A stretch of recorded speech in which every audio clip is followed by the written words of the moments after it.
Welkom by Kontak. Wat 'n wonderlike voorreg om weer met julle te kan gesels en dit uit die woord van die Here, God se plan, God se wil en al hierdie wonderlike dinge wat die Here vir ons in gedagte het. So vandag praat ons weer oor eerste dinge eerste wat so belangrik is en dit is dat ons gebed. Wat is gebed? Gebed is die lewensaar van ons hele lewe. Dis die bron van krag en oorwinning en die vrede van God wat alle verstand te bowe gaan.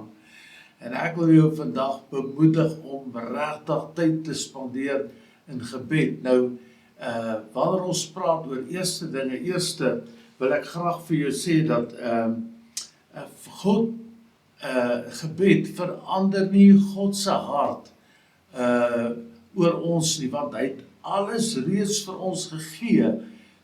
Toe ons sy kinders geword het, het hy alles vir ons gegee en vir ons, sodat ons uit hom en deur hom en tot hom kan lewe. Maar dit is so dat gebed is daardie een ding wat my hart en my wil verander om in die wil van God en in die hart van God te lewe. Is dit nie amazing om te weet dat dis God se hart vir ons nie? So,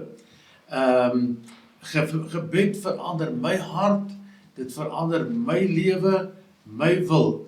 En gebed is altyd goed om eerste ding in die dag, die eerste ding in jou lewe, die eerste geleentheid, vroeg in die oggend, ook laat in die aand, wanneer jy tyd kan maak om met die Here te praat, maar dit is so belangrik dat ons vroeg in die môre sal tyd maak, en ek gaan vir jou nou sê hoekom, want gebed bring jou in herinnering waarom jy op hierdie aarde is. Met ander woorde, dit bring weer terug na jou toe, die doel van jou lewe, want die Bybel sê dat ons doel, die rede hoekom God ons op hierdie aarde gesit het, is om hom te verheerlik, is om hom te verteenwoordig, is om vir hom op hierdie aarde lig te wees en die sout te wees van hierdie aarde. Nou, hoe sal dit wees as ons nie bid nie? Hoe sal ons weet as ons nie in 'n verhouding met die Here staan nie? Hoe sal ons weet dit wees as ons nie sy woord lees en sy woord aan onsself toe-eien en vir onsself, sodat dit sy woord ons lewens kan verander nie. So, die hoofdoel van ons lewe is om God te verheerlik. Dis ons plan, dis God se plan, dat ons sy groot naam sal verhoog in elke plek, in elke tree wat ons gee, waar ons onsself mag bevind. So ons is geroep om in verhouding met die Here te staan, met God te staan, 'n verhouding.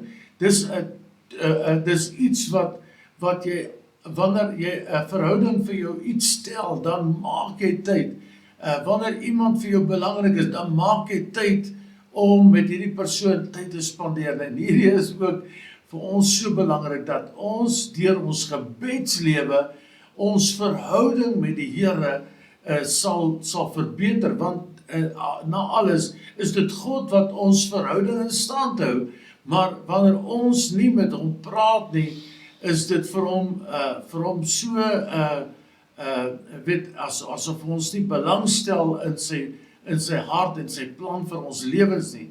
So, dit is eintlik so amazing, want wanneer ek daaraan dink, dat my verhouding met die Here is so amazing, en ek gaan op môreoggend as ek wakker word, die eerste ding, gaan ek hom ontmoet, gaan ek met hom praat, en hy gaan met my praat, en ek gaan hom ervaar, ek gaan hom hoor, en hy gaan my hoor, want wanneer ek die woord van die Here spreek, en wanneer ek bid, dan bid ek die woord van die Here, en wanneer die Here sy woord hoor, wat hy gespreek het, dan kom dit wat hy gespreek het tot stand in my lewe, en dis vir ons belangrik, nee. Vader wag elke oomblik. Nou hoe is dit sodat ons baie keer die God wat die heelal geskaap het, maar wat jou en my geskaap het na sy eie beeld en sy gelykenis, en dat hy ook, soos met Adam en Eva, elke dag op hulle gewag het, net om met hulle te kon praat. Hoekom sal ons hierdie God, wat so groot is, so amazing is, wat soveel beloftes vir ons kom gee het, wat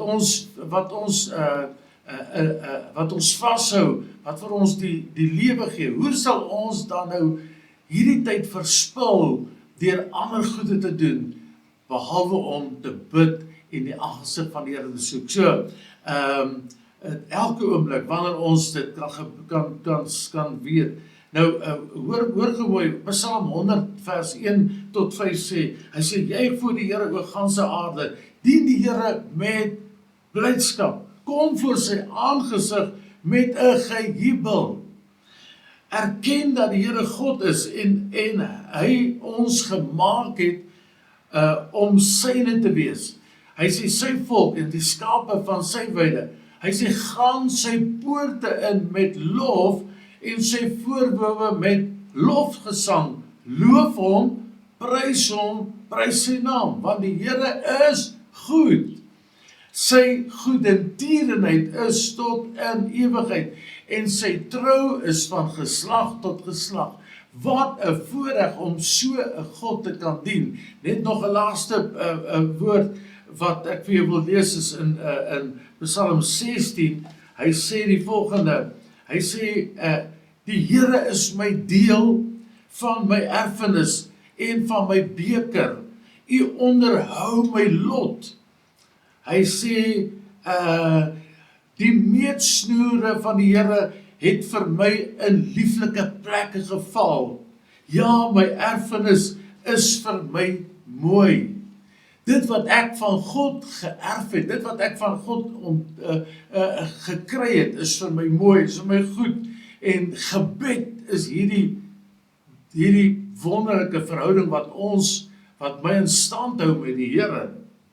So, hy sê, ek sal die Here loof wat my raad gegee het, selfs in die nag vermaan my niere my.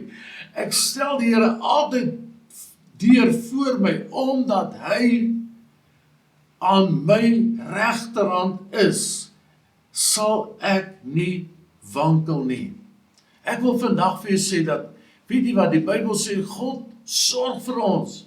Hy sorg vir die mosies, hy sorg vir die diere, hy sorg vir alles. En hoekom sal God nie ook van ons sorg nie? Maar hier is dit, wanneer ek en jy tyd maak vir hom, in die môre, elke môre, in gebed, sal hy ons verhoor, sal hy met ons praat, sal hy met ons met raad bedien, en met planne wat ons vir daardie dag nodig het. Onthou, eerste ding in die môre, as jy wakker word, begin tyd maak vir die Here, en geniet elke oomblik. God seën julle, tot volgende keer. Amen.